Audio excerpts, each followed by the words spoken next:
scientific expression, level of magnification. Change your magnification on your skin, take out a magnifying glass, and you don't see the familiar skin anymore. You see all the pores with hairs sticking out of them. Change it again and get a microscope, and you see cellular structure. Get an ion microscope, and you see molecules. And we know by other methods of observation that it can get smaller and smaller and smaller, and that the spaces between these minute units are so vast that they're comparable to the distances between the sun and the planets in scale. So also with time. So in this sense, there could be vast, vast universes full of empires and battleships and palaces and brothels and restaurants and orchestras in the tip of your fingernail. And on the other hand, we could be all going on in the tip of somebody else's fingernail.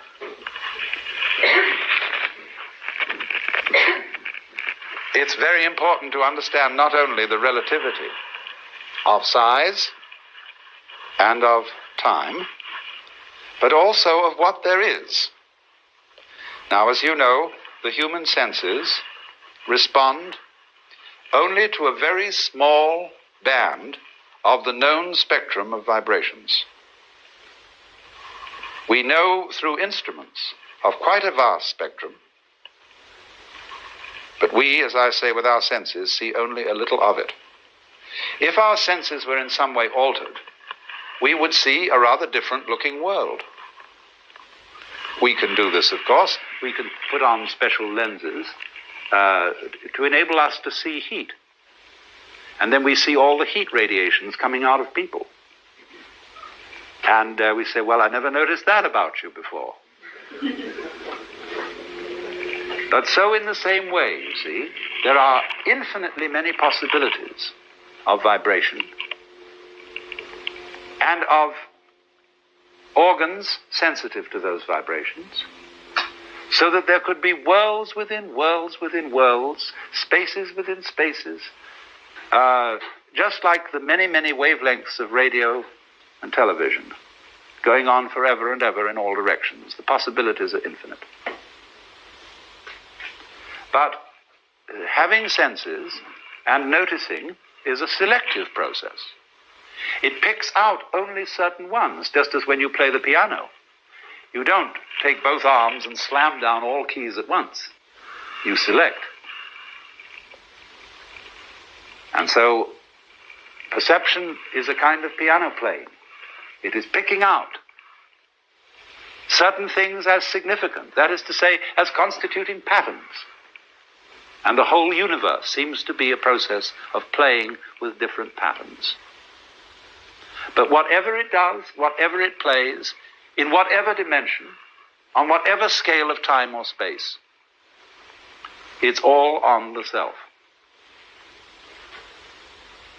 And the self is also known in Sanskrit as Brahman. This is a neuter word. Brahman is from the root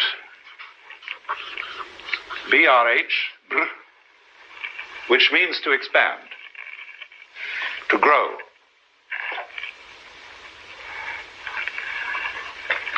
It isn't quite clear exactly why this word was chosen. Sometimes there's a still better word for the self, which I like, is the word tat. Almost like tit for tat. Tat. Tat means that. We get our word that from the Sanskrit tat. And so when the baby comes into being, first of all, the first thing it says is da.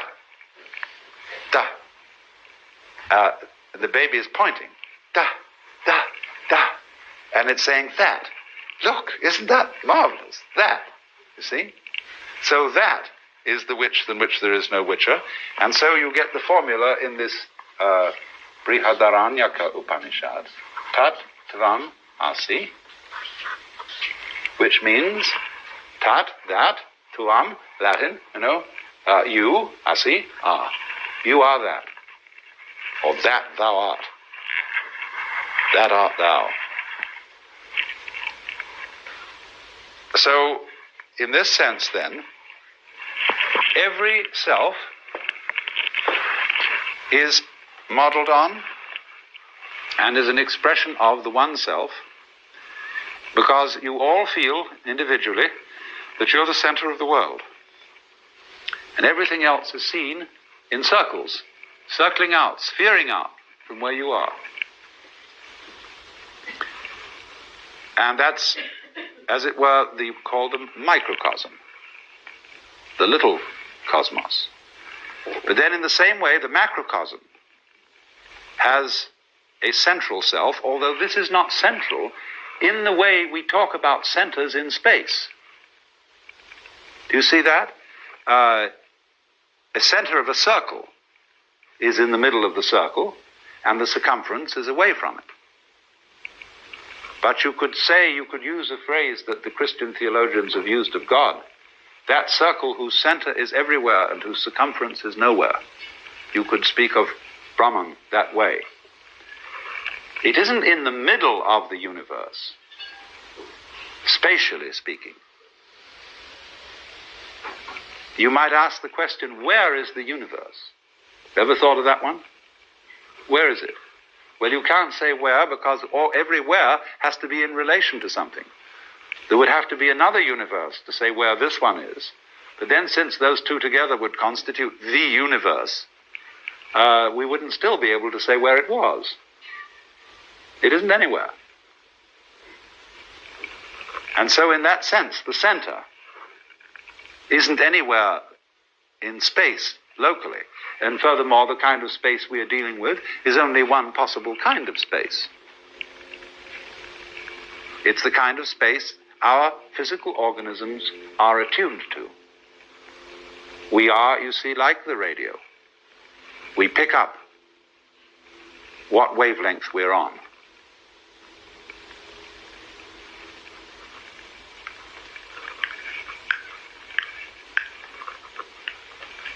So then, when inquirers used to come to that great modern Hindu saint, Sri Ramana Maharshi, and they'd ask him all sorts of silly questions, like, who was I in my last incarnation? What will I be in my next one? He would always reply, who is asking the question? Who are you? Find out, because that's the thing you need to know. As it were, dig down into the depths of your being and say, what is this that I call I? That's one of the very fascinating questions. It teases us out of thought to think about death in the sense of going to sleep and never waking up. Imagine that. And you find you can't. And yet, it's a thought that although you can't get to grips with it, it remains fascinating. Also the question, how is it suddenly that you awakened into this world? Where were you before? In Zen Buddhism, they have the meditation problem, the koan. Before your father and mother conceived you, what is your original nature? And that's the same sort of weird question as what it would be like to go to sleep and never wake up. What was it like to wake up having not previously gone to sleep? It's very mysterious. But as you go on and plumb this question, you begin to develop the feeling that your existence is exceedingly odd. In many ways odd. Odd because it is here and it so easily might not have been. After all, if your father hadn't met your mother, would you be here? Now, of course, somebody would be here, because he might have met somebody else. Would that be you? Of course it would. Don't you see? You can only be you by being someone. But every someone is you. Every someone is I. That's your name, you say. It's me. I am here. And everybody feels that I in the same way. It's the same feeling. Just like blue everywhere is the same color. So I-ness being, as it were, the most fundamental thing in man is also fundamental to the universe. It too is I. And our I is a special case of it, coming out from the, in quotes, central I, like so many tits from the belly of a sow, or so many spines from a sea urchin, so many legs from a spider. And that is, of course, why the images of the Hindu gods are shown with many arms or many faces, because it is saying that all arms are the arms of the divinity. All faces are its masks. So, you see, there's really nothing to worry about. Because the important you is perfectly indestructible. It's what there is. Now, of course, a Hindu like Krishnamurti would say you must be very careful about beliefs like that, because you may be using this idea of an eternal self, which is the real self in you, as an escape, as an expression of your fear of ceasing to be. And indeed, most beliefs are used in that way. People commonly say, I need a religion because I need something to hang on to. Now, if you need something to hang on to, you have not got religion, because you've got the opposite of faith. Faith is not a state of hanging on to something. Faith is a state of letting go. So you see, lots of people like to have a very definite idea of God. They want to be able to think of him as a benevolent old gentleman with a big beard who's very kindly and loving, or at least some sort of spirit of high moral character, depending on what you mean by morals. And so they believe that God is like that. But you see, the Hindus start by getting rid of beliefs. That, I said, to know the self, you must get every idea out of your head about what the self could be. That doesn't mean you cease to have ideas about how to cook bread. It means that you abandon all ideas of the self, because that creates a transparent state of mind in which and through which the self can become manifest. So believing in it isn't the point. The point is knowing it. And either you know it or you don't. And when you do know it, there's no question of believing in it, because you know it. But before you know it, it doesn't really help you to believe in it. That's too bad. So you mustn't believe anything I say about the self, that is. I can, in every word, I express it, but in no word do I describe it. You see, that's the teeth can't bite themselves bit. So,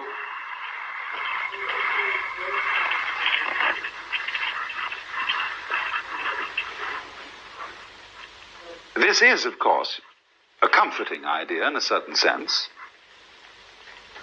that our comings and goings, our fortunes and misfortunes are a sort of mirage. As indeed they are. The more we know about them, the more we know about the world, the more diaphanous it seems. The only reason I can't push my pen through the floor is the floor is going so fast that the pen doesn't go through it. Like a revolving electric fan, you have some difficulty putting your finger through, and if you persist, you damage your finger. So in the same way, if you bang your head against the granite wall, you damage your head. But it's because the granite wall is going so fast. Only it's going so fast in a very small area. All those molecules are running around to beat the band. And that's why it's so strong. In sloppier things like air, it's not so fast. And so you can get through, because you're going faster than the air. So it is. But it's all something going... And if I do that fast enough, I go from... I'm still vibrating.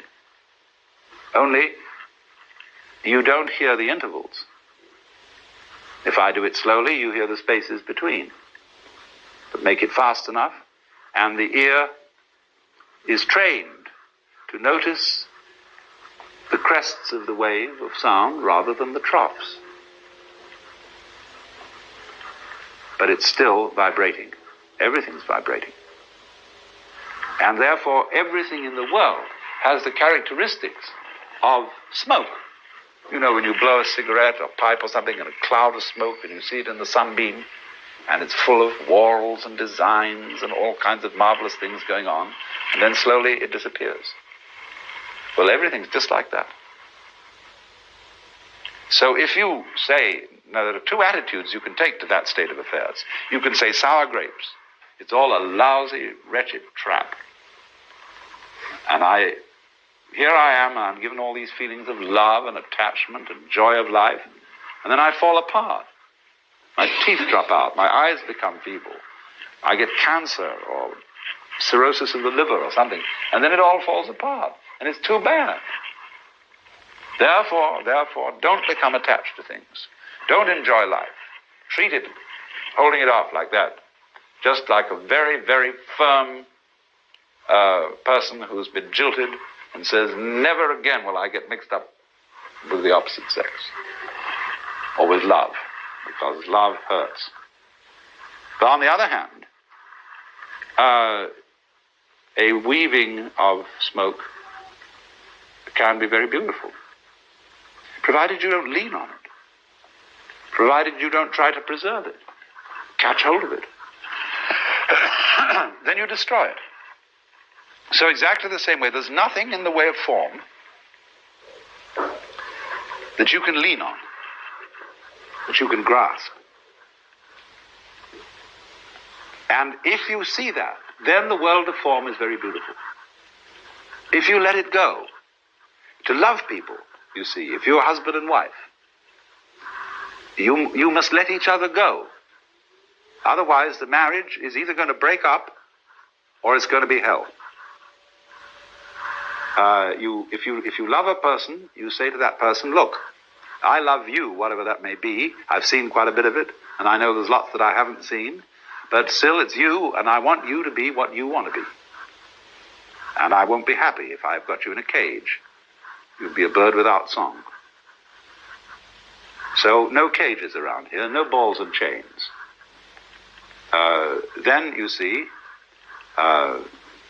they love each other. And they're likely to go on loving each other. But if they wrap each other up with all sorts of ties and chains and documents and things, then they are not on a very safe basis. The very firm words of those documents belie the situation, because nobody curses and swears and kisses the Bible and all sorts of things like that if he means yes. If there's some doubt that he means yes, then he's asked what they call this rituals of cursing and swearing and signing on dotted lines and putting the seal and something. indicates doubt right at once. It just does a fly in the ointment from the beginning. So when the Hindu and Buddhist philosophers speak of detachment from all this apparent world of separate beings, some of them take a rather grim attitude about it, as if they had been jilted. But the real meaning is it's not a put-down word to say that the world is a nasty thing. It's saying, really, that detachment means going with this whole thing and not resisting its change. That doesn't mean, of course, that you become totally flabby, because you wouldn't notice what change is unless there were certain interruptions in it.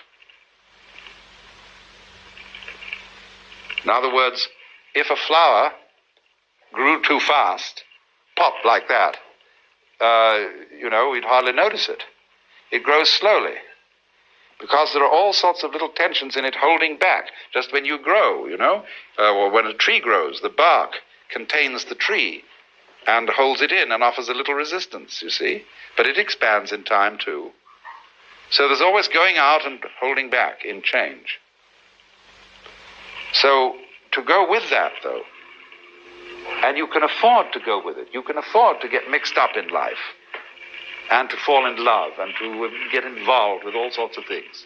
You can afford it if you know that it's an illusion. But this is not illusion in a bad sense of the word. Here's this Hindu word, crucial. The world is called Maya.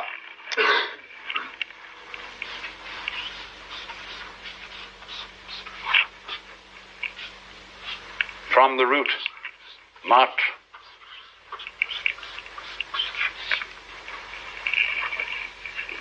This word, Maya, yes, it means illusion. It means magic. It means art. It means delineation or measurement. And so from matra we get meter. And we also get matter, material.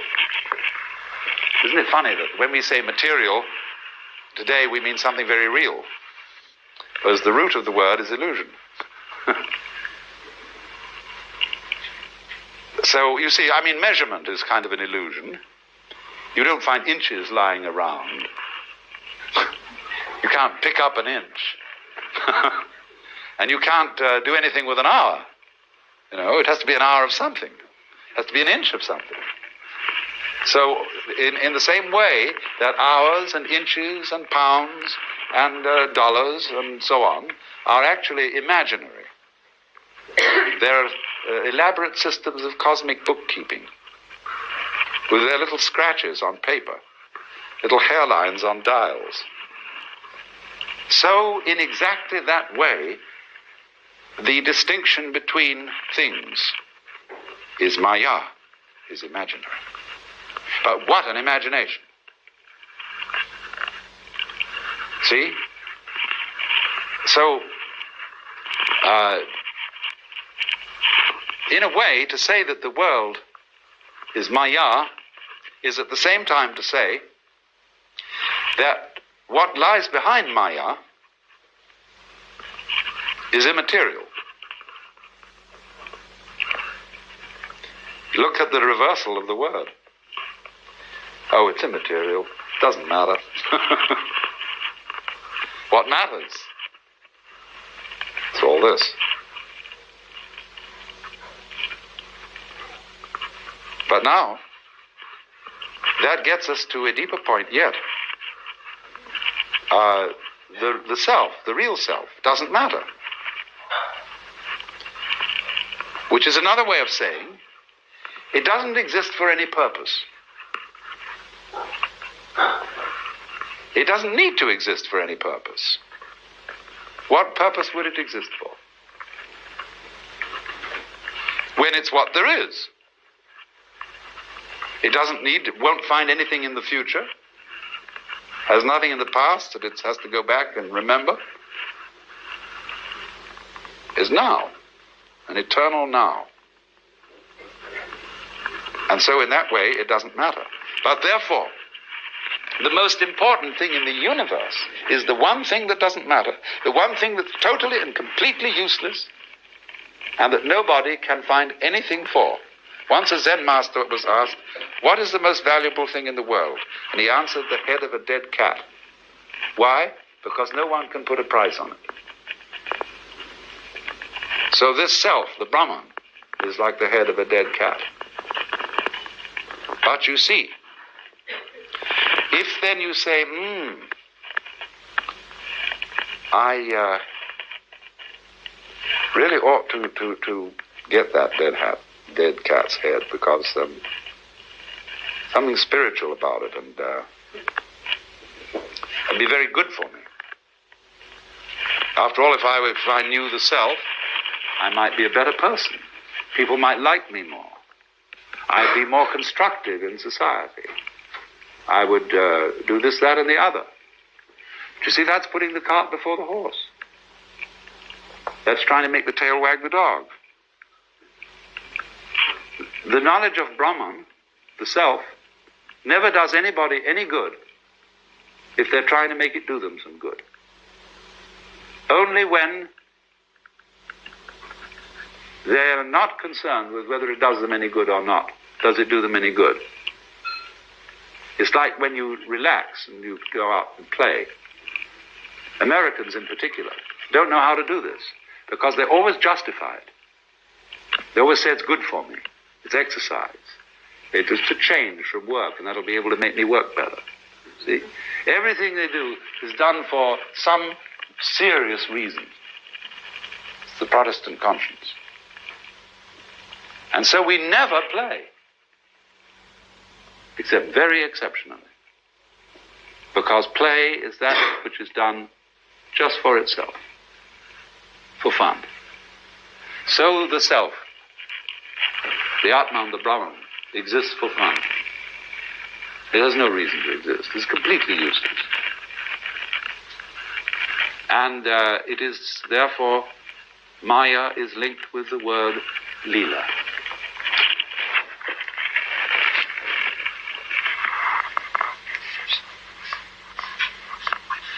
Leela. And that means play. Also, of course, the word illusion in English is derived from the Latin ludere, to play. So, the nature, you might say, of the self is that it does no work. It only plays. Work is something serious, that you do for a purpose, because you believe that you've got to go on living. You work to survive, because you think you have to survive. That was one of the things they told you as a little child. You've got to go on, man. But you don't have to. This thing doesn't have to go on. That's why it does.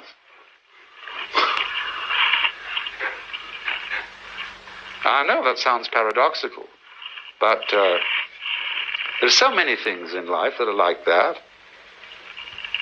If I'm trying to impress people, I usually don't. If you try too hard with anything, you usually make a mess of it. You have to play it. Like when you're fishing, and you get a fish on the line, you can't just drag it out of the water. You have to play that fish,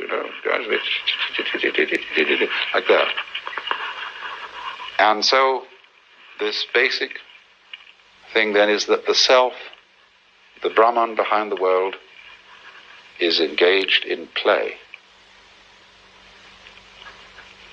It is in this sense that the Hindu philosophers say Brahman does not actually become the world. The meaning of that is he is playing at being it, or it's playing at being it, as distinct from working at it. And so in certain Oriental countries, when one refers to noble people of high birth, it is often said, so Lord so-and-so has died. The Japanese would say he has played at dying. Or will he play at taking a journey to Tokyo?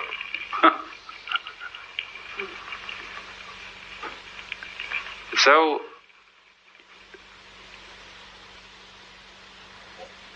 also, remember this, although I've constantly used in this talk the word one to apply to the self and central,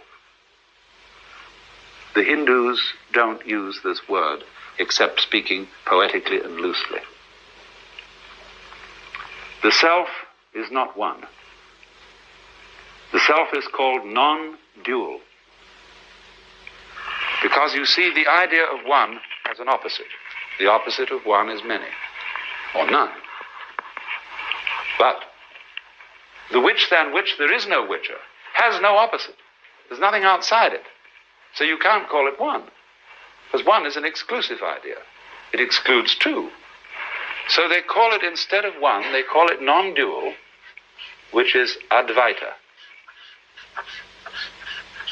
This is from the word, you see, Deva is the root meaning two. It's in our, the V becomes U, so we get dual. And A is the meaning in Sanskrit often non. Non-dual, Advaita. And so it doesn't exclude anything. One is an exclusive word. Advaita is meant to be a totally inclusive kind of unity. Now, of course, this word itself, when you look at it from a logical standpoint, is a dualistic word, just like one. It's the opposite of Dvaita, Dvaita and Advaita. But the idea here in Indian philosophy is to use this word in a certain way. Now, you know that on a flat surface, you can't draw 3 dimensions. Anything you draw will be in 2 dimensions. But when we do this,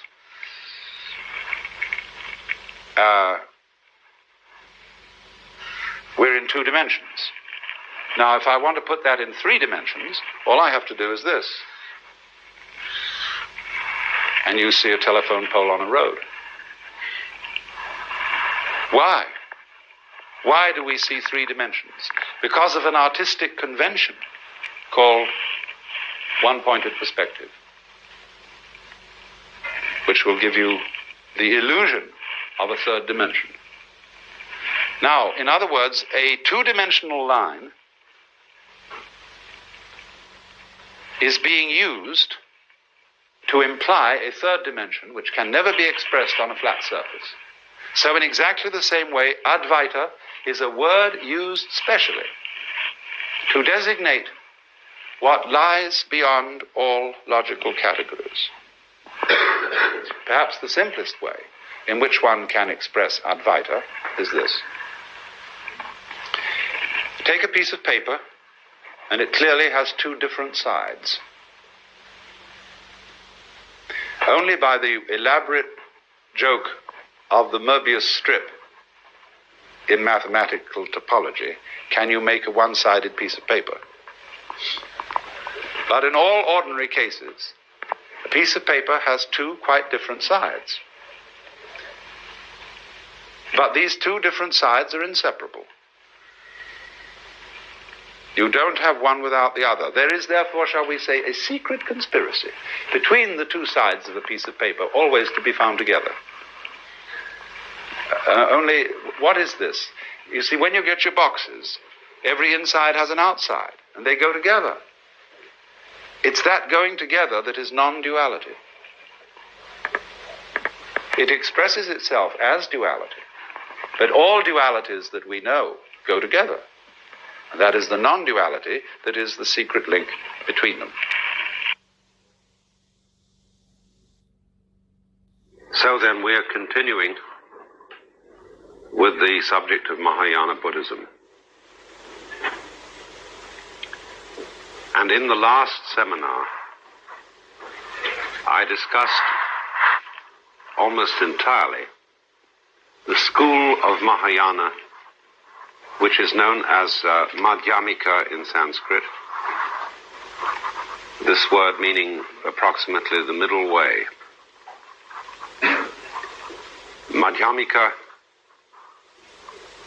has been called in the best book that there is on the subject, the central philosophy of Buddhism.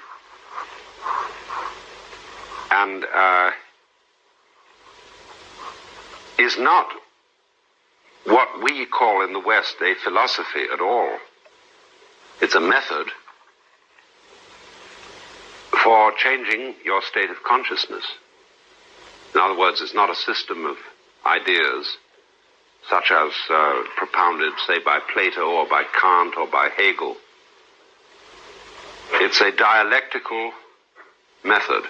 That is to say, dialectic being in the sense of a discourse between a teacher and a student, the purpose of which is not to explain or inculcate a certain set of ideas,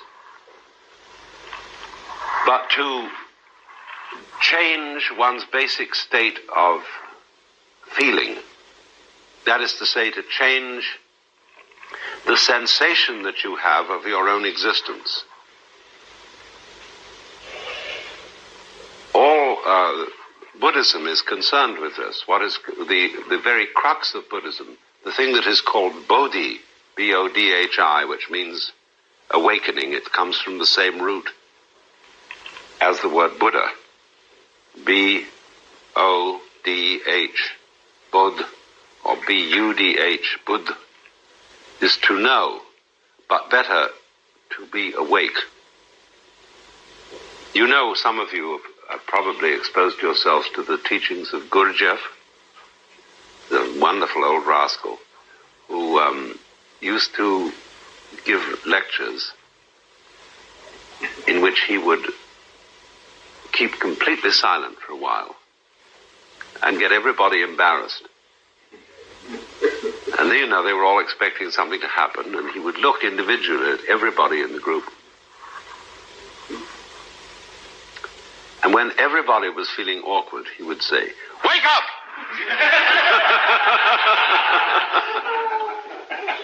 "You're all asleep. And if you don't wake up, I won't give any lecture."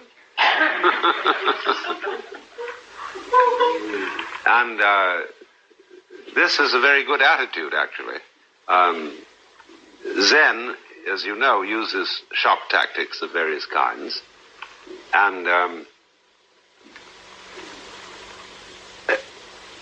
the whole idea then is that a person who is under illusion, maya, thinks of himself basically as a victim. Someone caught in a trap. Somebody subject to fate, the will of God, or whatever you want to call it, who got involved in life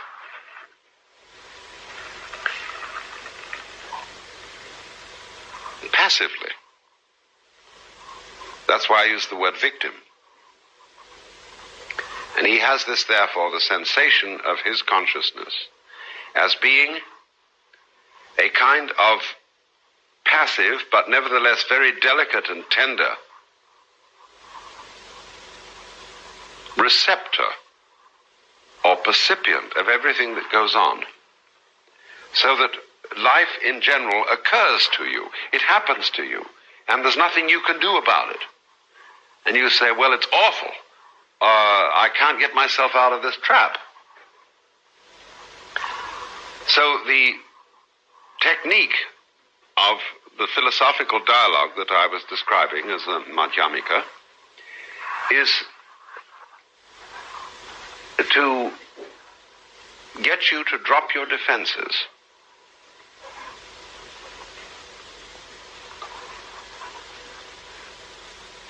In other words, you can discover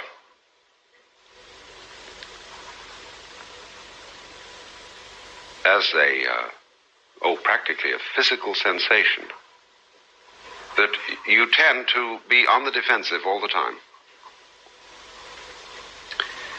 You are exerting through every muscle, practically, a resistance against the world, all of which is excessive. In other words, you need a certain resistance. You need a certain muscular tonus. But your body does that for you. You don't need to will it. It's like if you lie on the floor and relax, you don't need to do anything to hold yourself together. The floor will hold you up, and your skin will hold you inside. But most people are actually doing things to hold themselves together, even in this situation of complete relaxation, because they don't really trust their own life. And that is the lack of trust in one's own life, the perpetual attitude of defensiveness, is a result of a kind of misfeeling of one's own existence as something alien to the universe that endures, as I said, and is simply a passive recipient of experience. So then, the whole process of a therapeutic dialogue, which was invented by this marvelous man, Nagarjuna, in the following of the Buddha, because it's a strange thing that the Buddha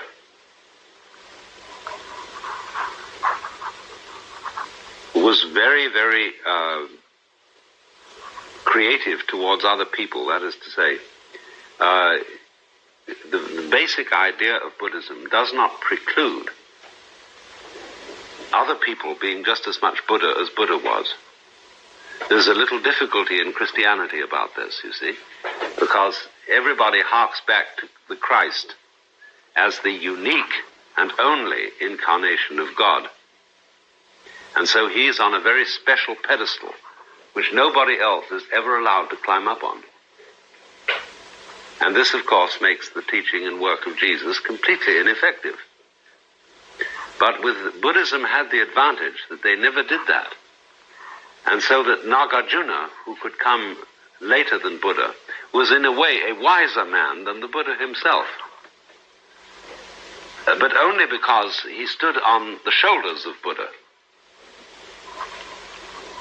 and carried the Buddha's dialogue to its full not its full conclusion, but to a full conclusion. We can go further today. You see, this thing hasn't stopped at all. It isn't something that we go back to as a past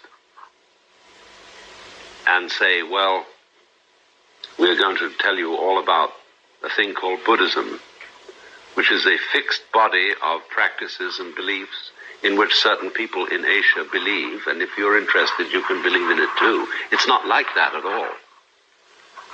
It's an activity that is going on, and when it gets mixed up in the context of Western civilization, Western science, Western technology, will do things that the Asian people never dreamed of and might not even approve of.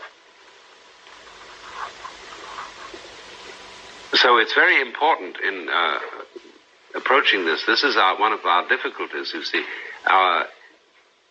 If I were a lecturer on Buddhism in the context of the academic world,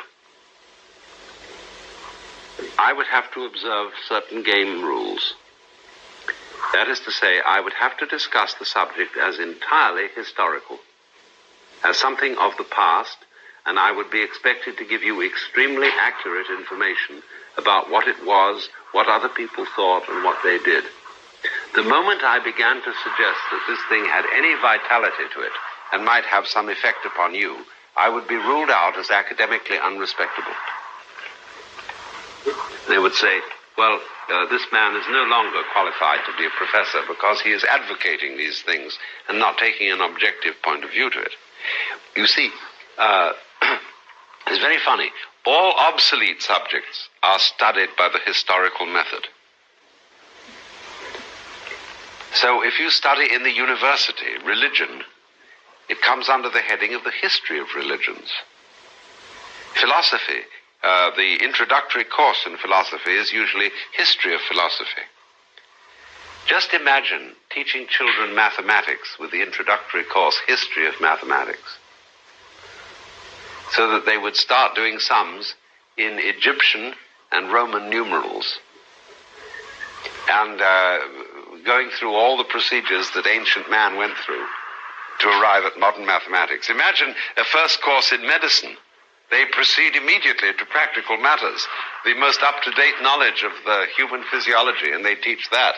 Only when you become a graduate school in the history of medicine do you run across an elective course in the history of medical science. So, this way of putting everything at a distance of history is a way of castrating it, making it completely ineffective, so that it won't do anything anymore. So that's why I, for example, cannot work in the academic world. Because although I know their game rules and how to study Buddhism from the historical method, when you get involved in that after a while, nobody's interested. It just becomes completely boring. You can acquire yourself a huge library and you can go into the facts endlessly. And then what?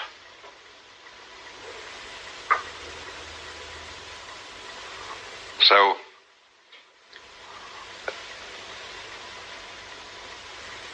but the thing that the academicians can console themselves with is that the one thing they are very much afraid of is a teacher of religion who's out to convert people. Because that, you see, is imposing upon you a particular individual and subjective point of view. So if, in other words, a person who is teaching Christianity should start preaching from his academic chair, instead of just saying what Christians did and so on in such and such a period, they would be very frightened of that. But the advantage that a Buddhist has is that he has no opinions that he is trying to put over on you. He's only trying to help you to get rid of your opinions. That is to say, to get rid of any fixed view of the world and of yourself. Because we use what are called views, in Sanskrit, drishti, as methods of clinging to existence. So there is something that is called in Sanskrit Sakaya Drishti.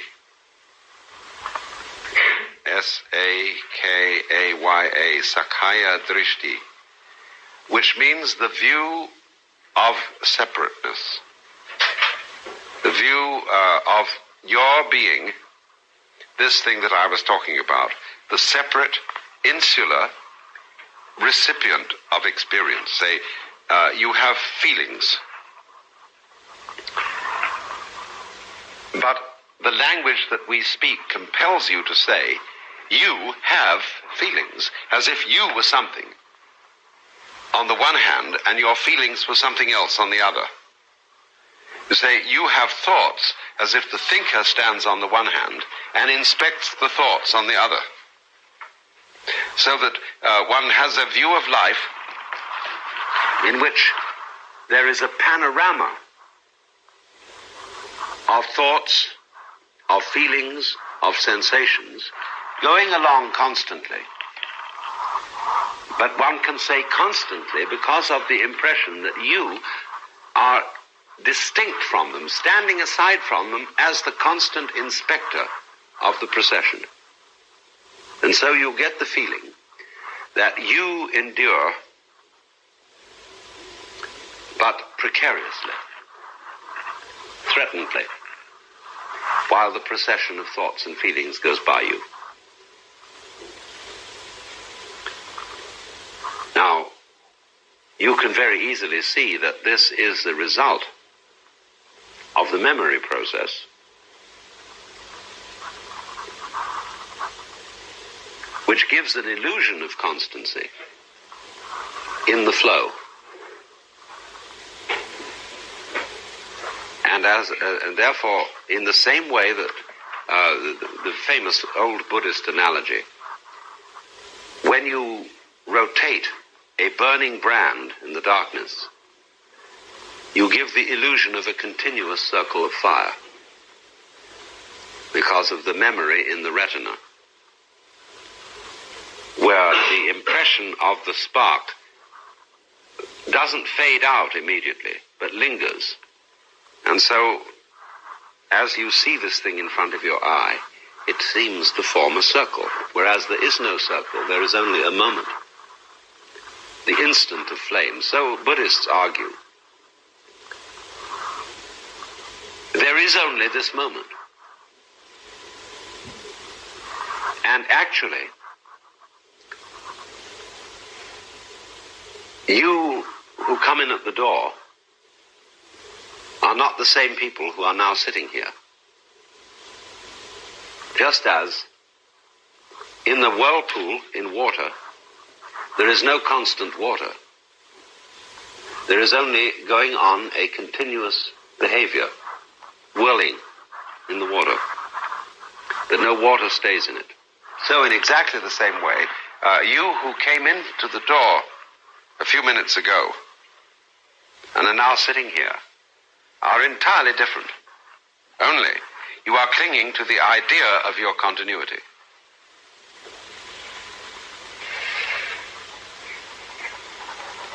Actually, there is only the moment, the instant, what is called in Sanskrit the kshana,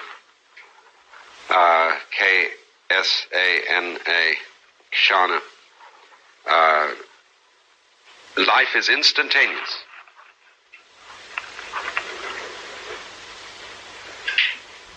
And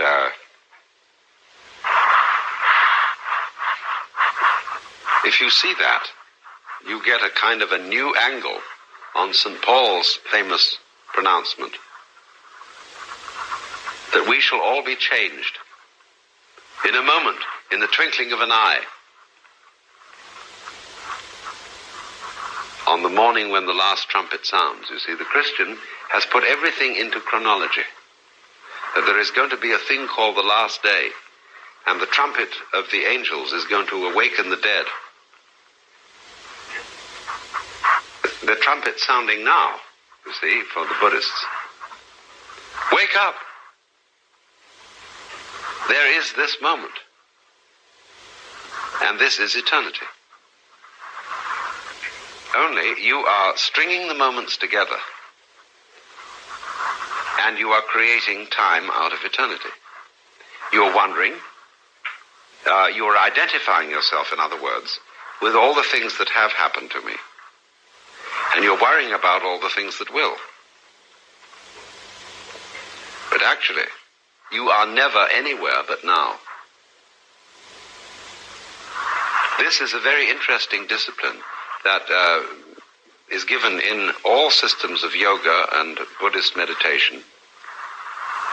The student is told to live in the present completely, to never relax awareness of what you are doing now.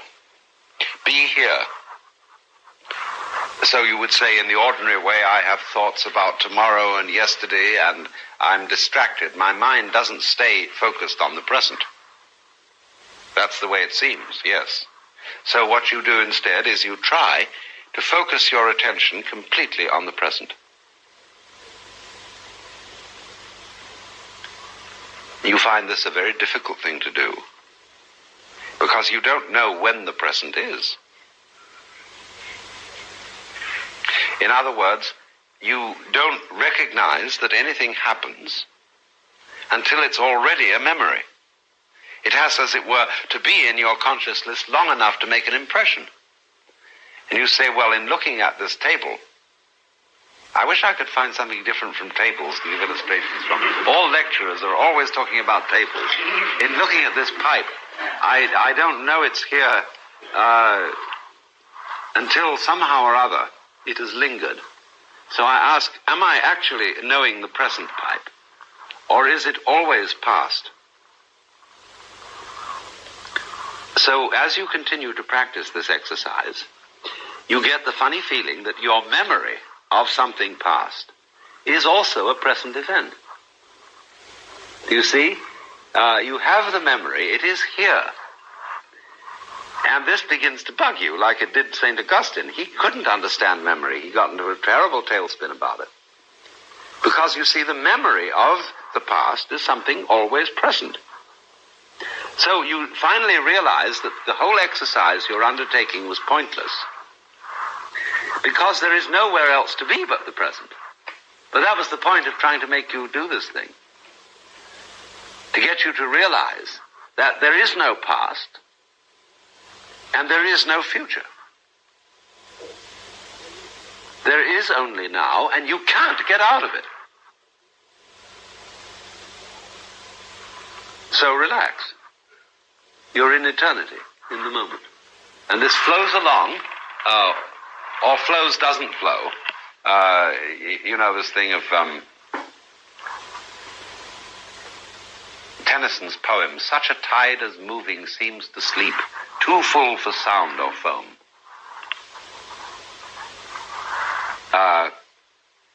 The unmoved mover, the idea of somehow motion and stillness going together, activity and peace, the eye of the hurricane. You see, everything is really like that.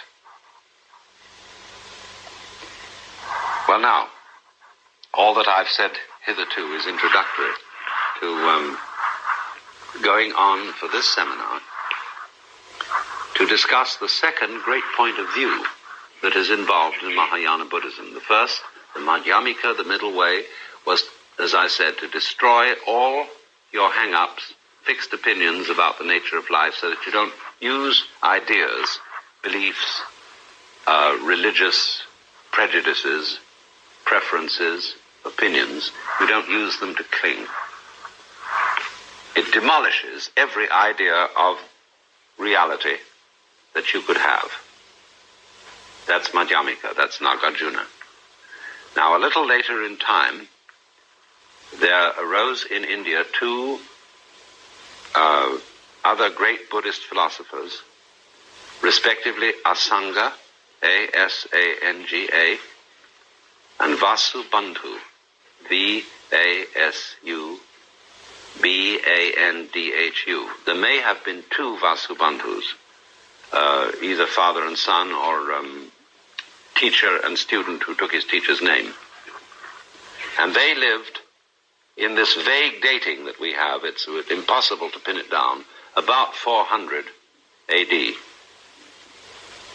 And they are responsible for what is called the Yogacara school.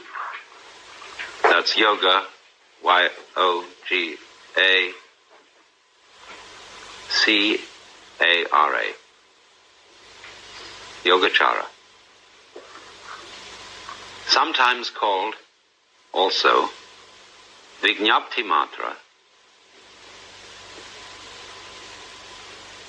which means the school of consciousness only.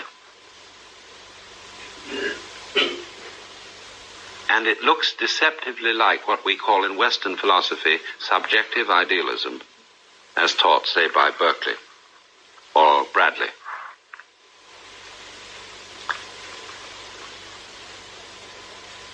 That, in other words, the only reality is your mind, as this is propounded in Western philosophy. Everything that exists is in your mind. You know an external world only in your mind. You know the sense of space between yourself and something distant from you. That is a mental phenomenon. And so it could be argued that your mind alone exists, and that all that you see is an imagination. The extreme way of posing this is the doctrine called solipsism, that there is only yourself and that everything else is your dream. There has never been any way of disproving this, except my idea, which I think almost disproves it, that I would like to be present at a conference of solipsists where they argue as to which one of them is the one that's really there.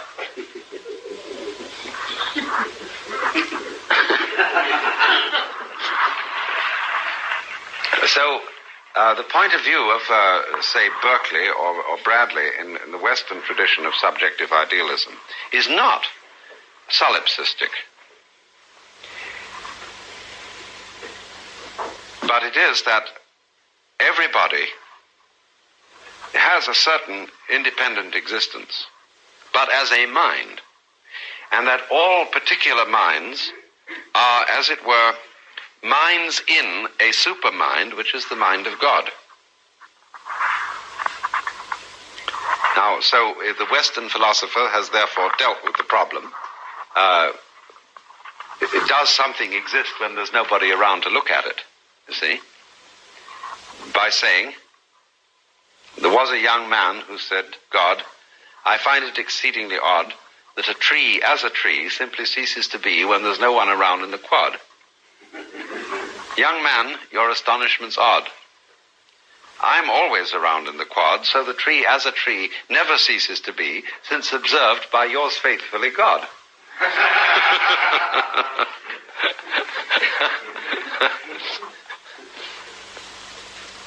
But this isn't the same point of view that we're going to deal with in Oriental philosophy, because we start from completely different assumptions as to the nature of mind and matter.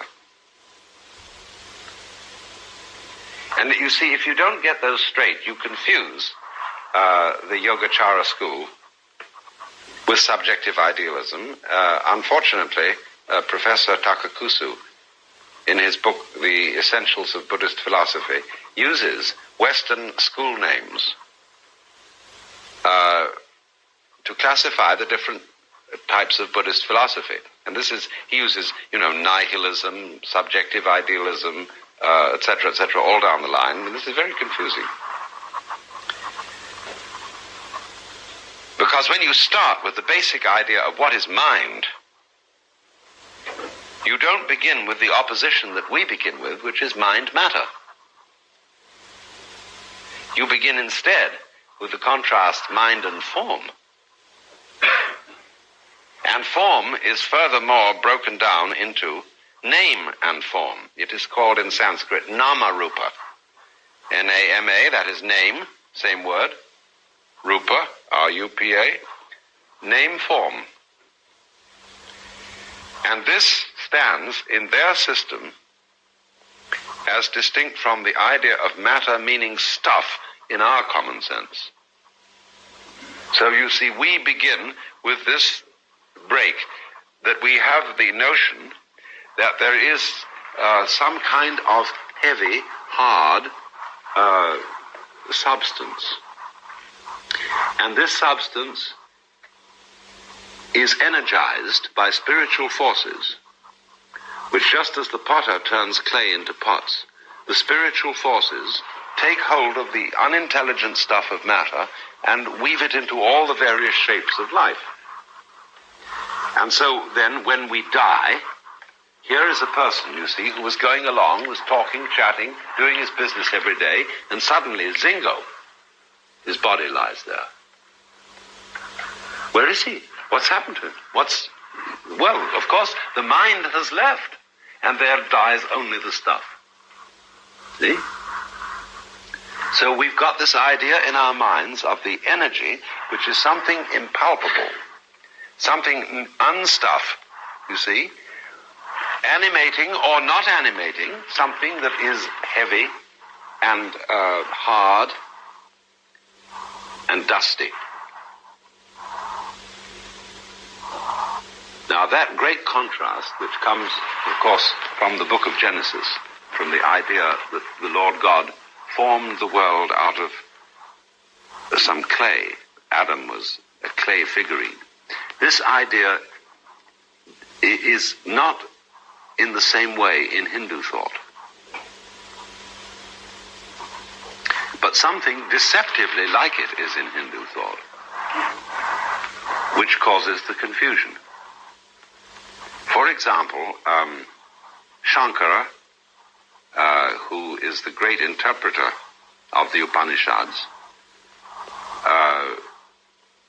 in the tradition of interpretation which is called the Advaita Vedanta, the non-dual Vedanta, sometimes uses the symbol of gold and things made of gold, which sounds like the pots and the clay, but he uses it in another way than we do. Whereas we use the clay as the symbol for the stuff out of which things are made, and which is inferior because the shape, being spiritual, is more important than the stuff. He uses it in exactly the opposite way. He says all beings are of the nature of the divine, just as many different objects can be made out of gold. It is all one gold, though the shape may change, and he describes, you see, the shape as ephemeral and impermanent. But it is the gold which is the thing that endures. You see that using the analogy, the metaphor, in an exactly opposite way from the way we use clay or stuff and form in the West. So then, you don't have, at the basis of the mind-only philosophy, a conception of mind which is the kind of impalpable spook presiding over the hard and heavy stuff. You have to begin somewhere else altogether. And this is the fascination of studying Oriental culture, that you have to readjust your own common sense to get at it.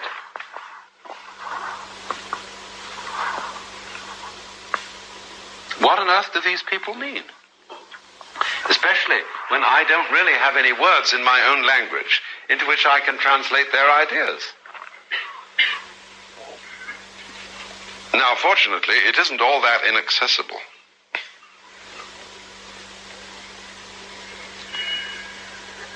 Because what we have here is not merely words. If that were all, we would be absolutely lost.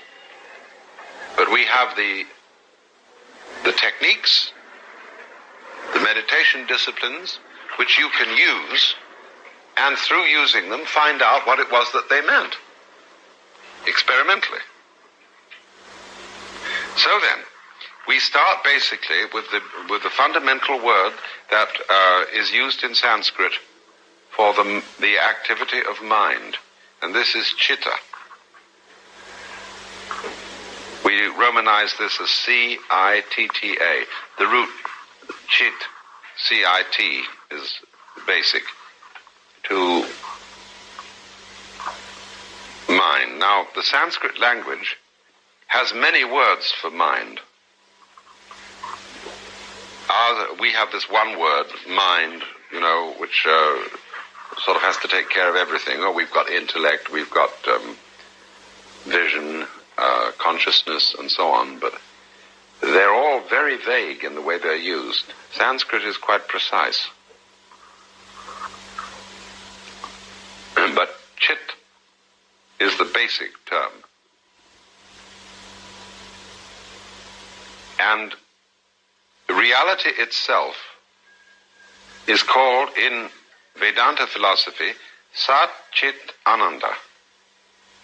Sat means real.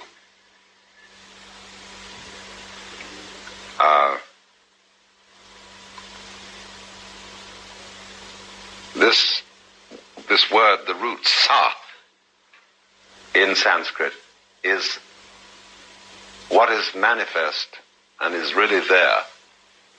It comes from breathing out. You make the sound sa.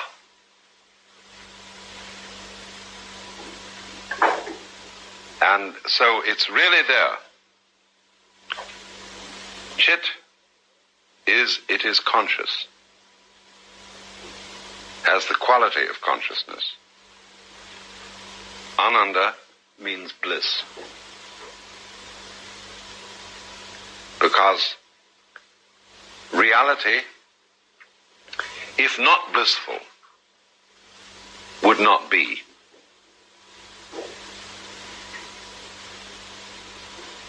The game has to be worth the candle, or it would stop.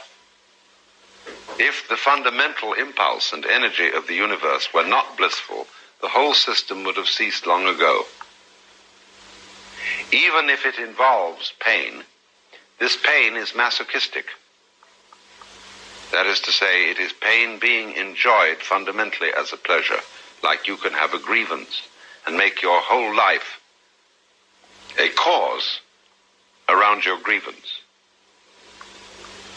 Like being a professionally rejected woman or a failure of some kind, and you can really build this up into a big thing, you see. And so, in this funny sort of rather trivial human way, you make an ecstasy out of suffering. And the idea here is that the universe is fundamentally, insofar as it involves suffering, making an ecstasy out of it. That is to say, that every element of pain in the whole scheme of things is the necessary, what will I call it, contrasting element that you need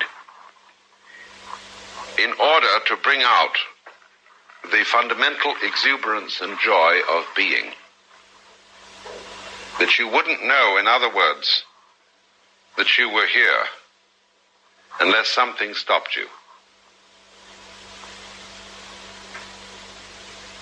Now, mind, in this philosophy, what is meant by chit, is practically exactly the same thing as we mean by existence.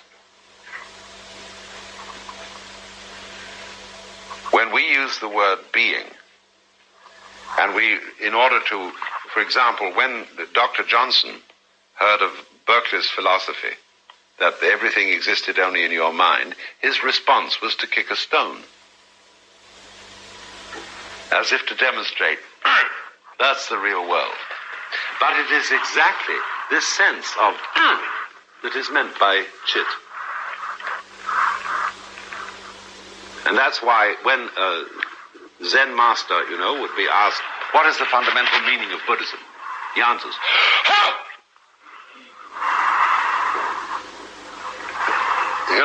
This sense of impact, of the boom, that is what it is.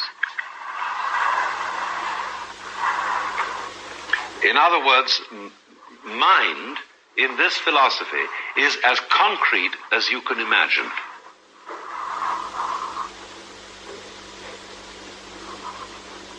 And so it is called, and we will in a future seminar go into this from another point of view, the word Vagra, which means diamond, is used for it. Because the diamond is simultaneously the hardest thing there is and the most transparent. So there's a whole philosophy of Buddhism worked around the image of the diamond. So what you've got here, you see, is a conception of mind which, instead of being the impalpable, ghostly thing that we have had, is the most intensely tough reality, the adamantine mind. Bang, hard, you, here, you see, this very strong sense of being. So the philosophy of it's all in your mind has to be hung on this as distinctive from being hung on something flimsy and impalpable.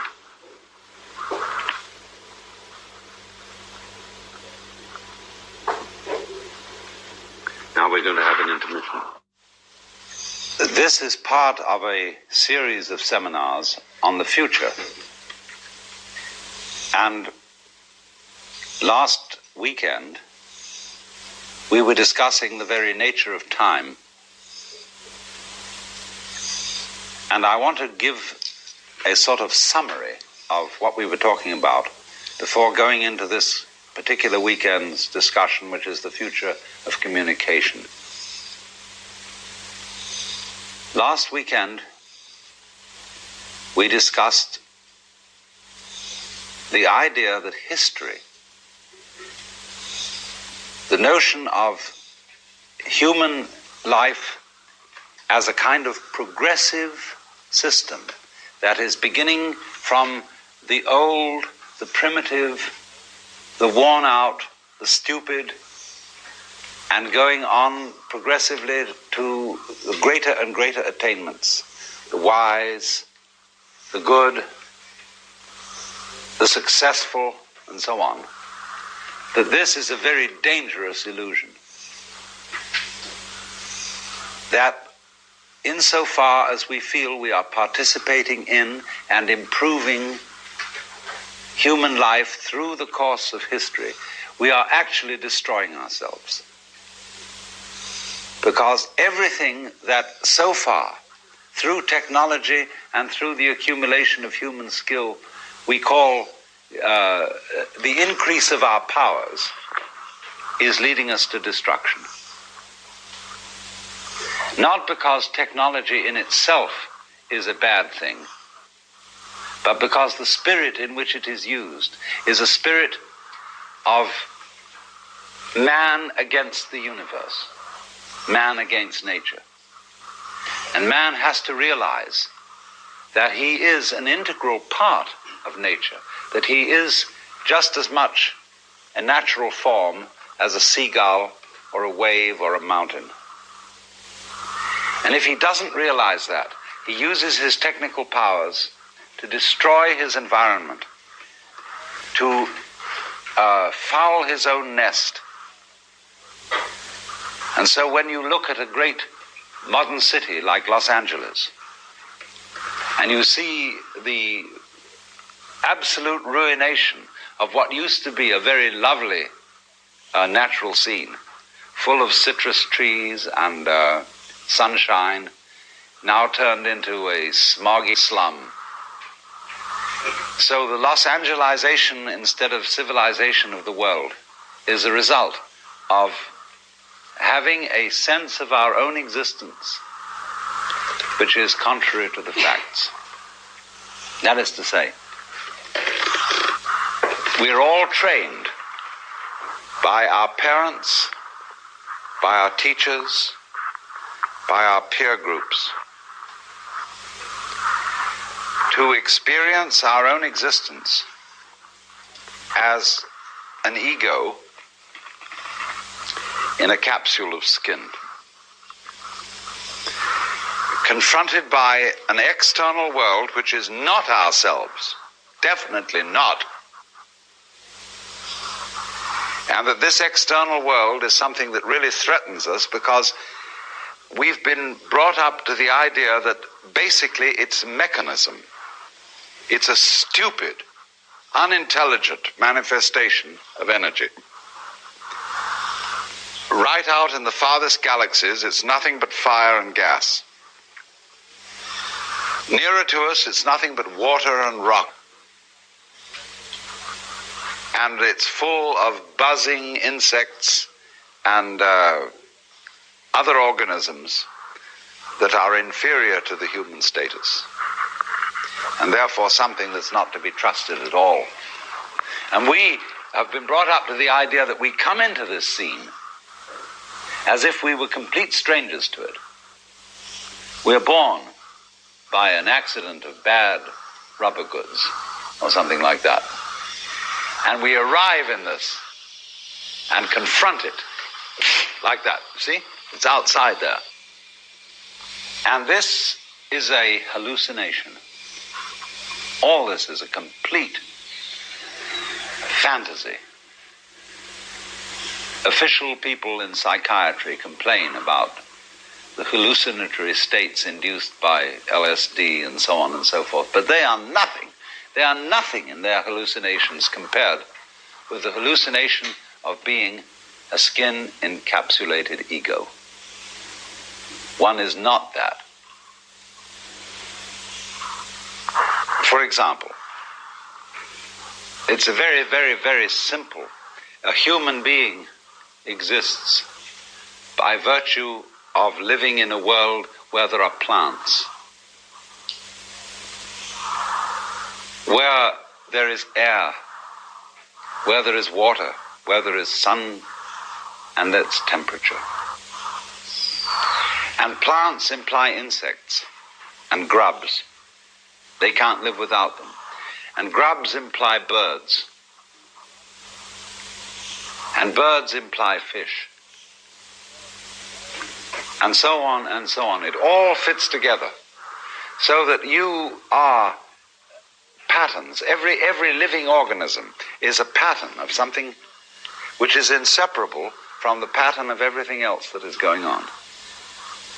So that you could say, you as a living human organism are something that the whole universe is doing at the point of space and time which you call here and now. You are not separate. You flow into all that surrounds you in exactly the same way that your head goes with your feet. See, they're inseparable. When you were born, you weren't put together like one constructs an automobile, screwing on this bit and screwing on that bit and so on. You beautifully grew, head and feet together, all of one piece, from your mother's womb. And in exactly the same way that your head and your feet are related together, so you go with. I want to get this word into the English language. Go with. Instead of cause and effect, instead of that mechanical understanding of the world, which was Descartes and Newton, they thought of the world as billiards. You hit a ball and it goes, and it hits that ball like that, you see. And they thought of cause and effect. You don't need to use that concept at all. Go with. Just as a front goes with the back, just as a top goes with the bottom, just as up goes with down, they're inseparable. So in exactly that way, you go with everything that you call the external world. And therefore you have to treat the external world as if it were as much you as your own foot or your own head.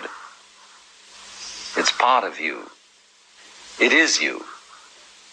There's no way of separating them.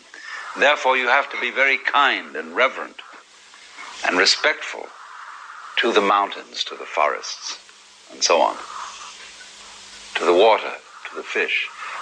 You, for example, live on fish, just as birds live on worms. And if you kill any creature in order to live, you have a duty towards it. That is to say, you must not exterminate the species on which you live. People have, for example, in the whaling industry, they have practically exterminated whales. And it's becoming a very serious situation because you must farm, cultivate every species on which you feed. If all worms were to be eaten by the birds would have no further sustenance. From the worm's point of view, if all birds were to vanish, the worms would overpopulate themselves and starve themselves. So the worms depend on the birds just as much as the birds depend on the worms.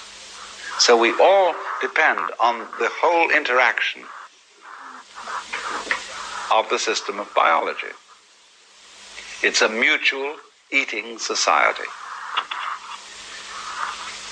You may say, that's too bad, that life has to involve this crunching and crushing and annihilation of other creatures. But that's the way it is. And therefore, if that's the way it is, the way to do it properly is, number one, to farm instead of merely destroy.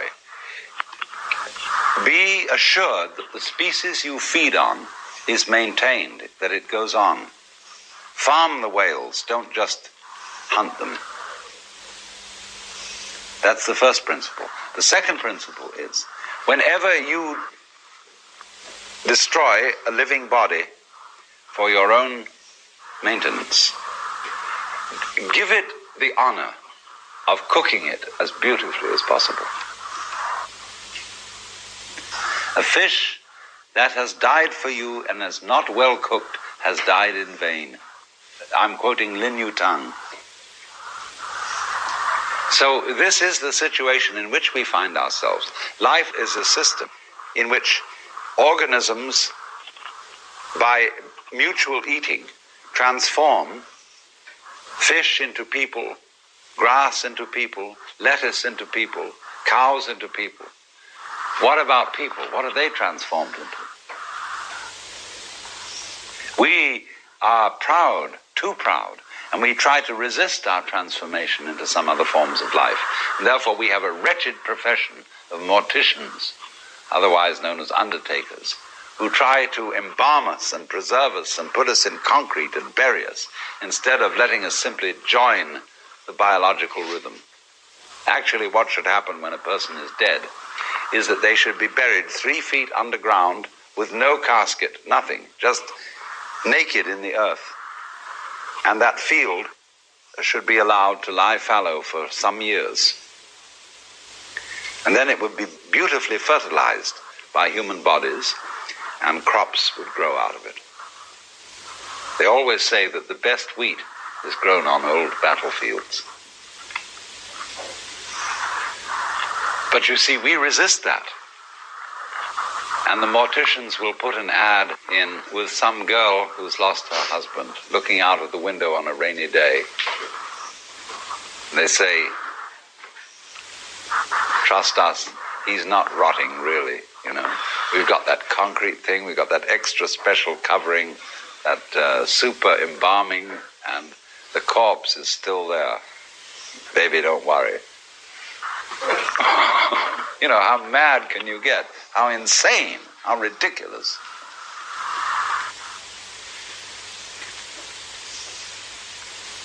The root of this kind of disturbance, of feeling that you are separate inside your skin and not simply all one process with everything that's going on around you. The root of this is a failure of communication.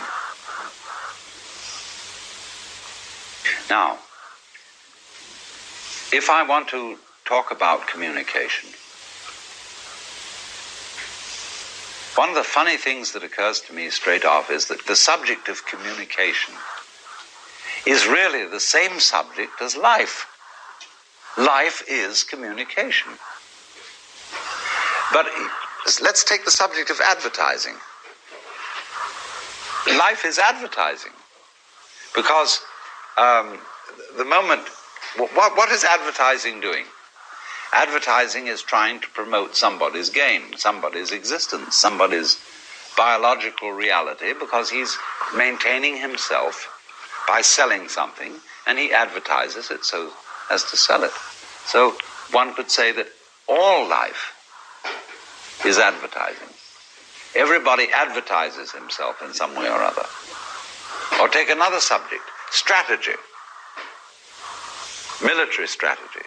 All life can be seen as a form of strategy. Any major department of human life that we classify, we can call it business, we can call it strategy, we can call it advertising, we can call it communication. But we can see all life as that. How then are we going to define communication as a particular human activity, as distinct from other activities? What is the difference between communication and architecture? What is the difference between communication and playing on the stock market? What is the difference between communication and football? These are very, very difficult things to define because there is no difference. Football is a form of communication. Sex is a form of communication. There isn't anything that we do that isn't a form of communication. And therefore, you may say, why talk about communication? Because it's everything anyhow. So, in order to define the field, I'm going to talk about communication more narrowly. Communication is language. Communication is the world of symbols. It's true, sexual intercourse is a form of communication. But I'm not going to include that sort of activity in what we're going to discuss. What I'm going to talk about is the way in which human beings use noises, like words, and symbols, like numbers, to represent the things which go on in the material and physical world. If you take a glass of water and you drink it and you taste that, you see, that is an event in the physical universe. But the word water is also in the physical universe because it's a sound. But that particular sound, water, is used in a way that is peculiar. It is used to represent that transparent liquid that you drink. So alongside the physical universe of people and everything that's going on, there is another universe that we have invented of words and signs and numbers that represent the physical world. And we are very, very preoccupied with this symbolic world. And we very often confuse it with what it represents. Especially this is true in the United States of America. This is a country, a nation, a culture, which is devoted in a most peculiar way to symbols. Not so long ago, the Congress of the United States voted very serious penalties against anybody who burned or mutilated the American flag.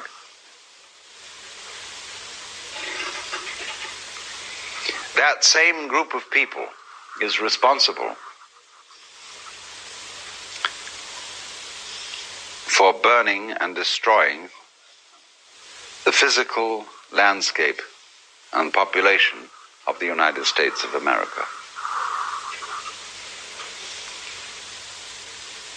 They will not properly resist the depravities of lumber companies who are destroying the redwood forests, the watersheds, the industries who foul our streams, deprive us of water, poison the air.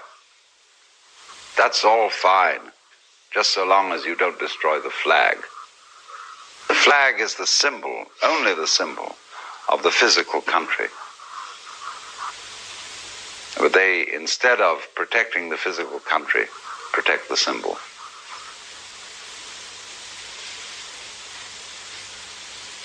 In the same way, exactly, people confuse money with wealth.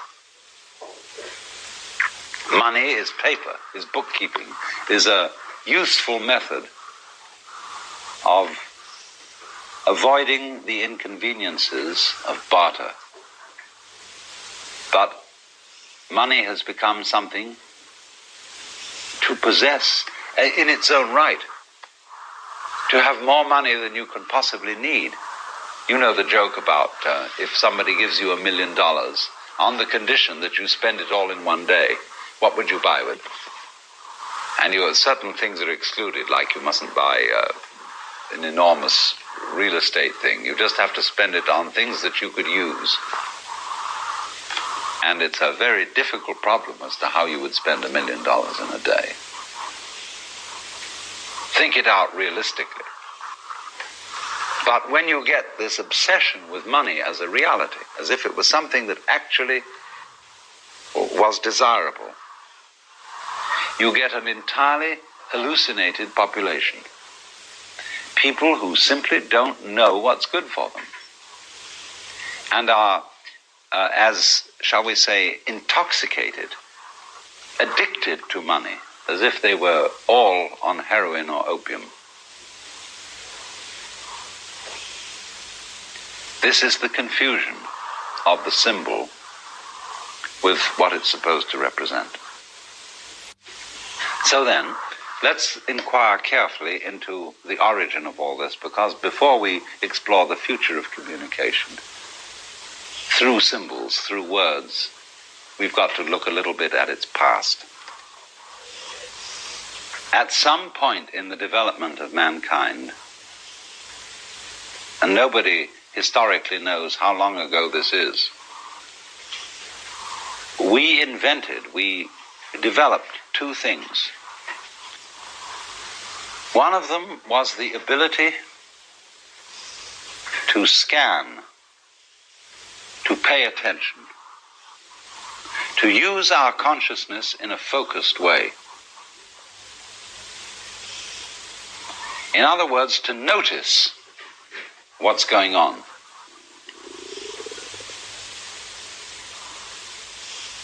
Ordinarily, we depend to an enormous extent on a kind of consciousness that doesn't notice. That is to say, you are functioning all the time, breathing, beating your heart, even driving a car while you're absorbed in conversation with your friendly passenger.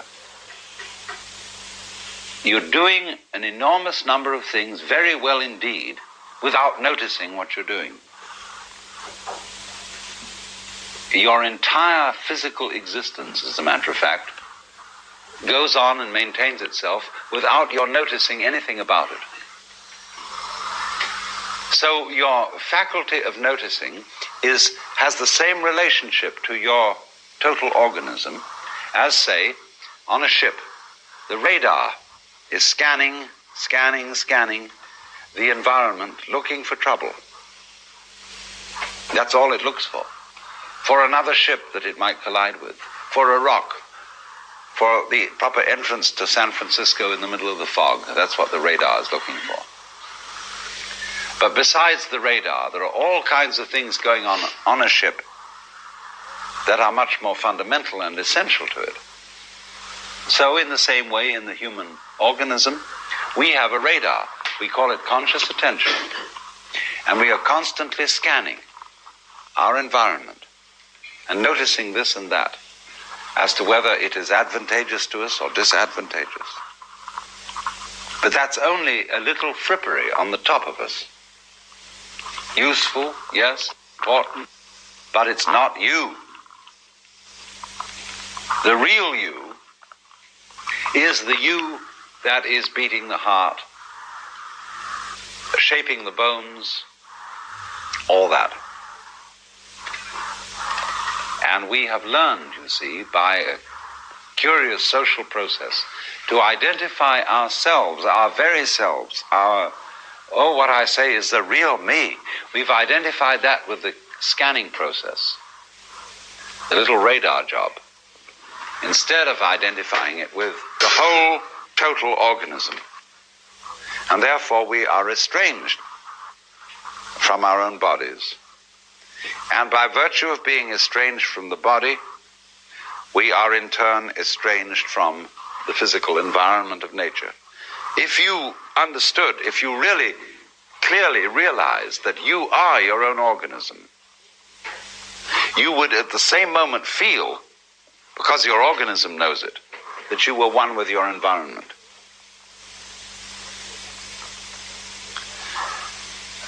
this organism is related to the world outside it in exactly the same way that, say, a whirlpool in a river is related to the river.